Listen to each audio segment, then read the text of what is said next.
아침마다 주님 앞에 오시는 여러분들을 진심으로 환영합니다. 오늘은 7월 19일 우주적인 쟁투라는 제목으로 함께 하나님의 말씀을 명상해 보겠습니다.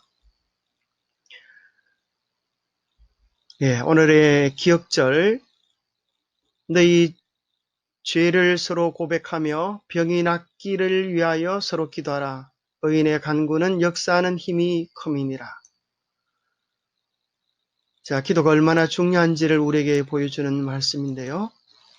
그 다음 성경절을 보면 이 기도의 중요성을 다시 한번 깊이 느끼게 합니다. 엘리야는 우리와 성정이 같은 사람이로되 그가 비가 오지 않기를 간절히 기도한 적 3년 6개월 동안 땅에 비가 오지 아니하고 다시 기도하니 하늘이 비를 주고 땅의 열매를 맺었느니라. 우리가 왜 간구해야 하는가? 왜 기도해야 하는가? 기도는 역사하는 힘이 크기 때문입니다. 아합 시대 때 엘리야가 그 나라가 아세라와 바알 우상 숭배를 통하여 하나님을 등지고 있을 때에 그가 하나님을 바로 예배하기 전에는 하늘에 비가 내려오지 않기를 선포합니다. 그가 간절히 기도한 적 3년 6개월 동안 땅에 비가 내려오지 아니하고 다시 그가 간절히 기도하니 하늘이 비를 주어 땅의 열매를 맺었습니다.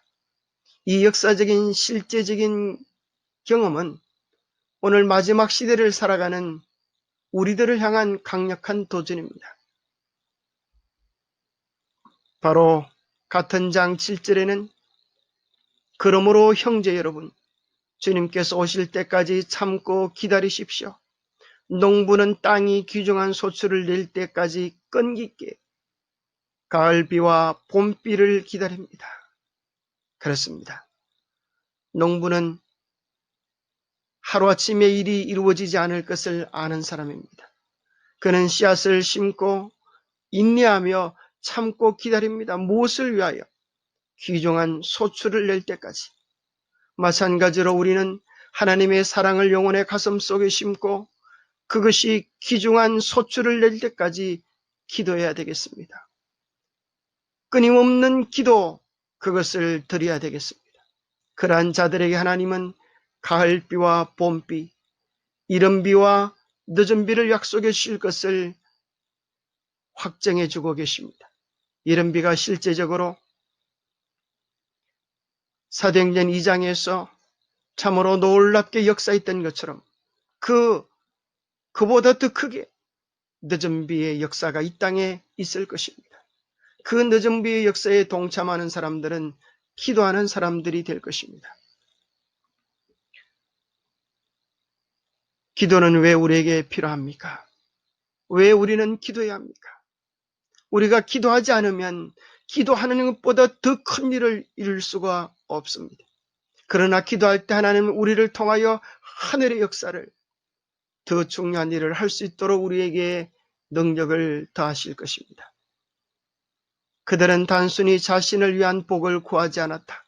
그들은 영혼 구원에 대한 부담에 눌려 있었다. 그들은 복음이 세상에 전파되어야 할 것을 깨닫고 그리스도께서 약속하신 능력을 간구하였다. 이것이 이른비를 경험한 사도행전 2장의 우리 믿음의 선배들의 모습입니다. 신약교회의 신자들은 기도의 필요성을 느꼈다. 빌기를 다하며 모인 곳이 진동하더니 무리가 다 성령이 충만하여 담대히 하나님의 말씀을 전하니라. 제 아들은 기도했습니다. 그런 다음에 성령으로 충만하게 되어지고 담대한 확신을 가지고 하나님의 말씀을 전할 수 있게 되었습니다. 오늘 주제는 우주적인 쟁투입니다. 본문은 계시록 12장 7절 9절입니다. 하늘에 전쟁이 있으니 미가엘과 그의 사자들이 용과 더불어 싸울세. 용과 그의 사자들도 싸우나 이기지 못하여 다시 하늘에서 그들이 있을 곳을 얻지 못한지라. 큰 영이 내쫓기니 옛뱀 곧 마귀라고도 하고 사탄이라고도 하며 온 천하를 꿰는 자라. 그가 땅으로 내쫓기니 그의 사자들도 그와 함께 내쫓기니라. 두 번째 성경절 에베소서 6장 12절. 우리의 씨름은 혈과 육을 상대하는 것이 아니요 통치자들과 권세들과 이 어둠의 세상 주관자들과 하늘에 있는 악의 영들을 상대함이라. 고린도후서 10장 4절. 우리의 싸우는 무기는 육신에 속한 것이 아니요 오직 어떤 견고한 진도 무너뜨리는 하나님의 능력이라. 모든 이론을 무너뜨리고. 자, 오늘 본문을 가지고 이런 세 가지 주제를 생각해 보면 좋겠습니다. 첫 번째, 우주적인 쟁투란 무엇인가? 두 번째, 영적인 전쟁에서 우리의 승리의 무기는 무엇인가? 이러한 사실을 깨닫고 난 후에 실제적으로 우리의 삶에서 어떻게 기도를 활용하고 강화시킬 수 있을 것인가? 이런 주제를 생각해 보고 답을 얻을 수 있으면 좋겠습니다. 첫 번째로, 우주적인 쟁투란 무엇인가? 하늘에 전쟁이 있었다고 했습니다. 온 우주의 중심에 하나님의 보좌가 있습니다. 사람이 모이는 모든 모임에는 언제나 리더가 있습니다. 섬기는 자가 있습니다. 가정에서는 가장이라고 합니다. 학교에서는 학장이라고 합니다. 나라에서는 대통령이라고 합니다. 그분들이 섬기며 제 역할을 잘할 때에 가정이 평화롭고 학교가 평화롭고 온 나라가 평화로울 수 있습니다. 그와 마찬가지로 온 우주를 주관하고 계시는 통치자, 온 우주를 다스리는 자, 온 우주를 돌보며 섬기는 사랑의 존재자가 있는데 그분이 하나님이십니다. 그분의 통치 원리는 사랑이십니다. 하나님께서 온 우주를 사랑으로 통치하실 때에 그곳에는 기쁨과 평화와 즐거움이 가득했습니다. 그런데 그 평화로운 하늘에서 전쟁이 시작된 것입니다. 미가엘과 그의 사자들이 용과 더불어 싸울세 용과 그의 사자들도 싸우나 이기지 못하여 다시 하늘에서 그들이 있을 곳을 얻지 못한지라. 큰 용이 내어 쫓기니 옛뱀 곧 마귀라고도 하고 사단이라고도 하며 온 천하를 꿰는 자라. 그가 땅으로 내쫓기니 그의 사자들도 그와 함께 내쫓기니. 자, 하늘에 전쟁이 있었는데 그 전쟁은 용, 곧 마귀와 대적하여 일어난 것입니다. 악과 대적하여 싸우는 선의 전쟁입니다. 창세기 3장 15절부터 성경 전체를 관통하고 있는 용과 여자의 싸움, 하나님과 사단의 싸움이 온 우주에서 전개되었습니다.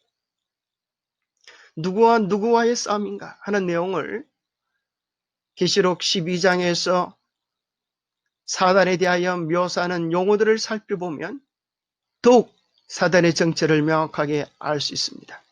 첫 번째, 그 전쟁을 미가엘과 용의 전쟁, 미가엘의 사자와 용의 전쟁이라고 했습니다.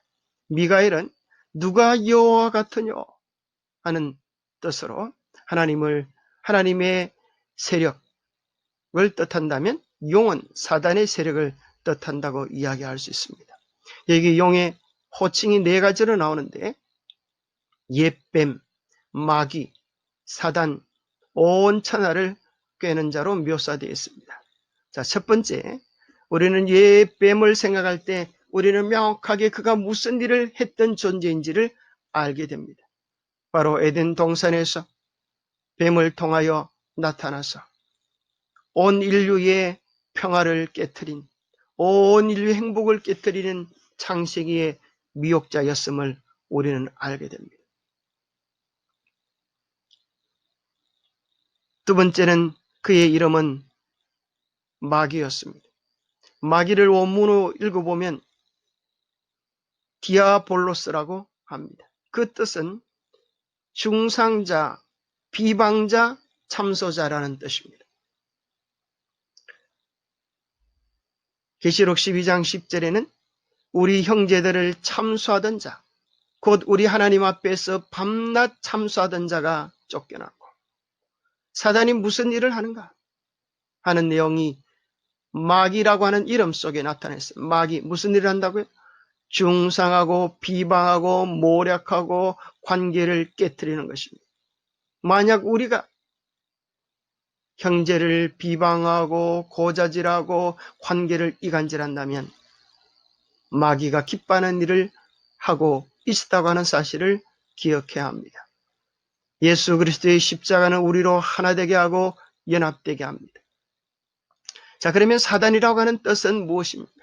사단이라고 하는 뜻은 히브리어 사타나스에게서 왔는데 그것은 대적자, 대항자, 악한 상대라는 뜻입니다. 대적하여 일어난 존재입니다. 이사야 14장 12절에 너 아침의 아들 계명성이여 할 때 킹제임스 버전의 영어에는 루시퍼로 되어 있는데 바로 이 뜻이 나나주에는 새벽별로 되어져 있습니다.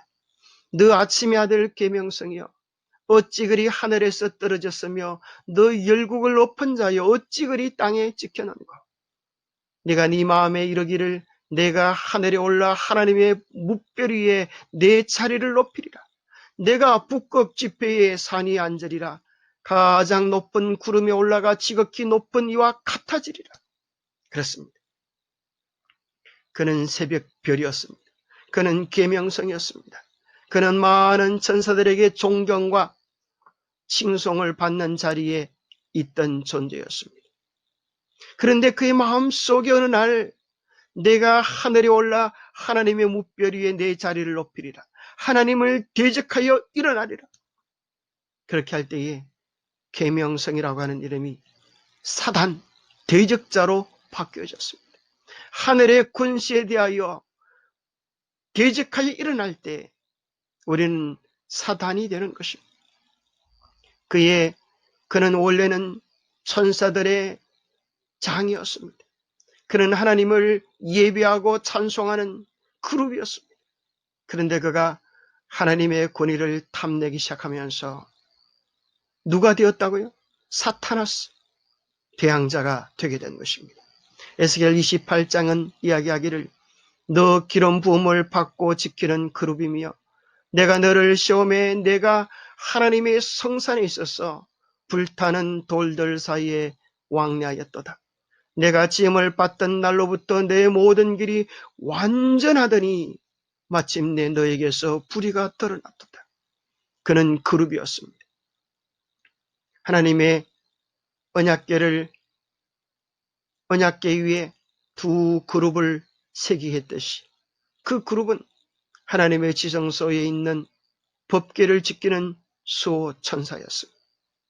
하나님이 완전하고 아름답게 지으셨지만 마침내 불의가 드러난 것입니다. 이 세상에 많은 살인 강도 사기꾼들이 있습니다. 누가 살인 강도 사기꾼을 낳았습니까? 어머니가 처음 낳을 때는 아주 착하고 귀여운 아기를 낳았습니다. 그러나 이 아기의 마음속에 어느 날 죄를 품고 욕심을 품어서 살인자 강도 사기꾼이 되는 것처럼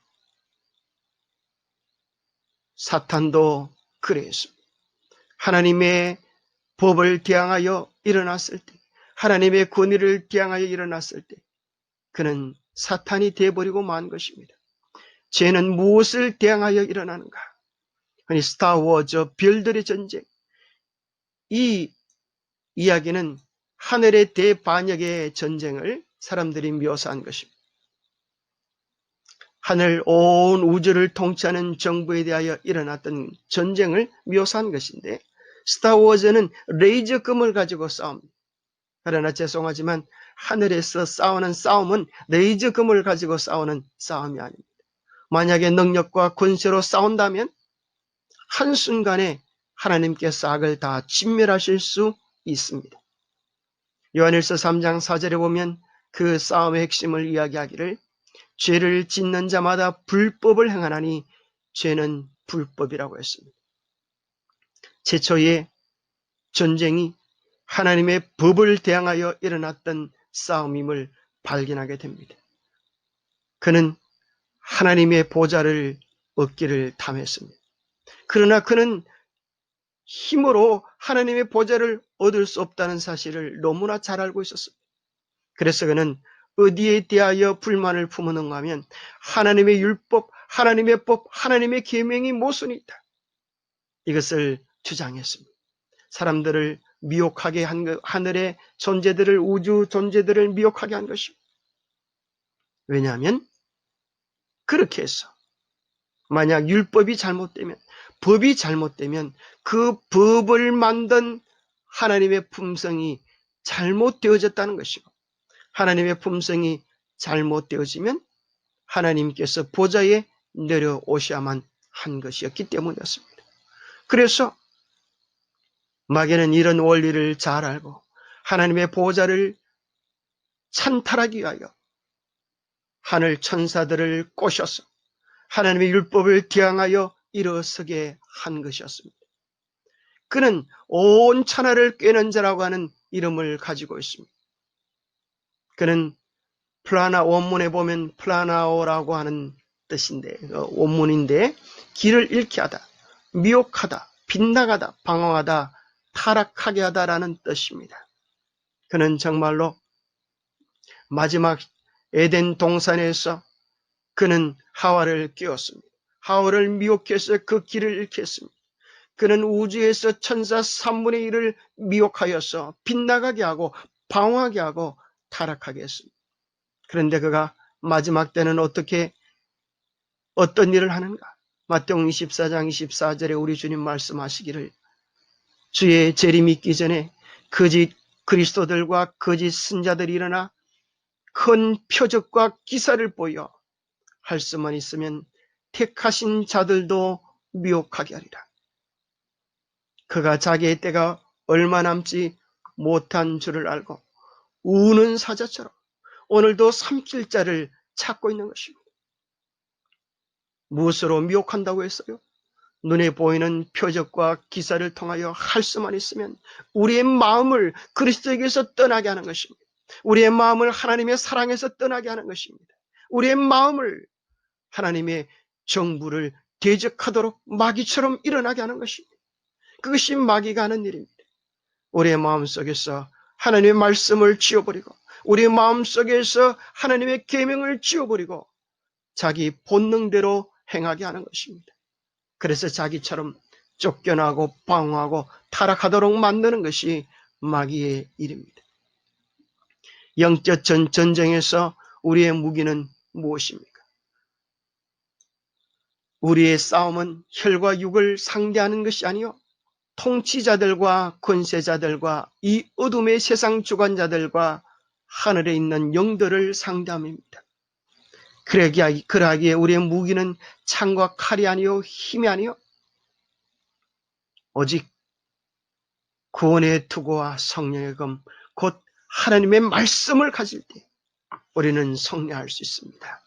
모든 기도와 간구를 하되 항상 성령 안에서 기도하고 이를 위하여 깨어 구하기를 항상 힘쓰며 여러 성도를 위하여 구하라.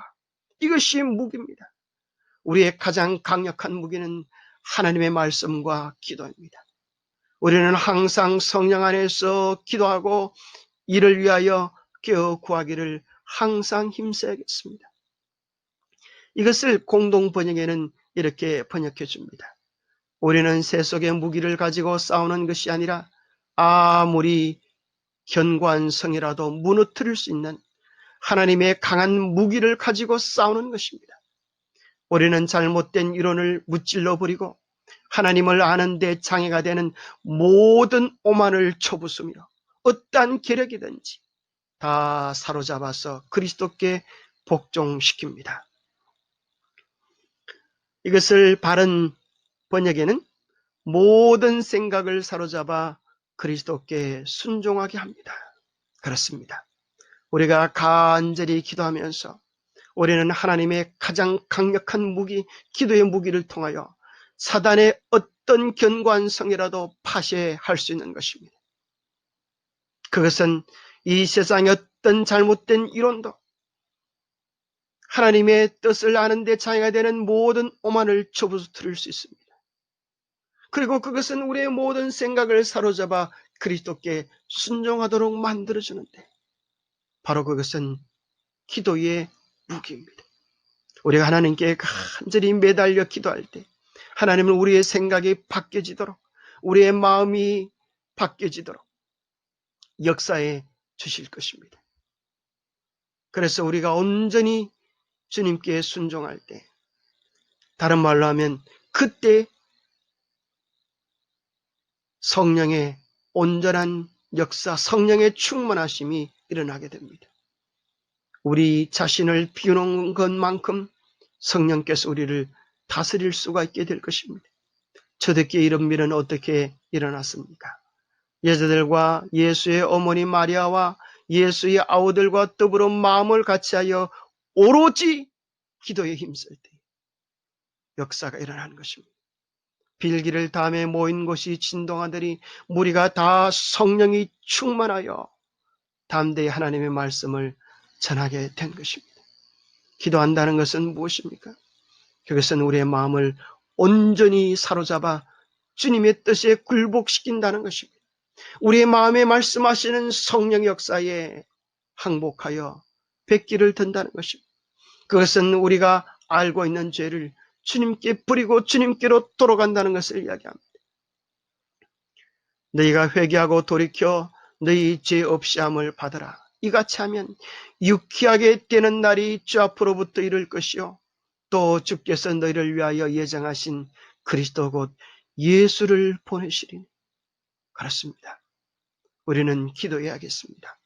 기도를 통하여 우리의 마음을 하나님의 뜻에 굴복시켜야겠습니다. 기도를 통하여 우리 자신을 살피고 우리의 죄들로부터 돌이키는 참된 회개의 경험이 일어나야겠습니다. 영혼들을 위하여 간구하며 우리의 부족을 깨닫고 그들이 구원받기를, 하늘의 역사가 일어나기를 기도해야겠습니다. 그때 성령께서 역사하여서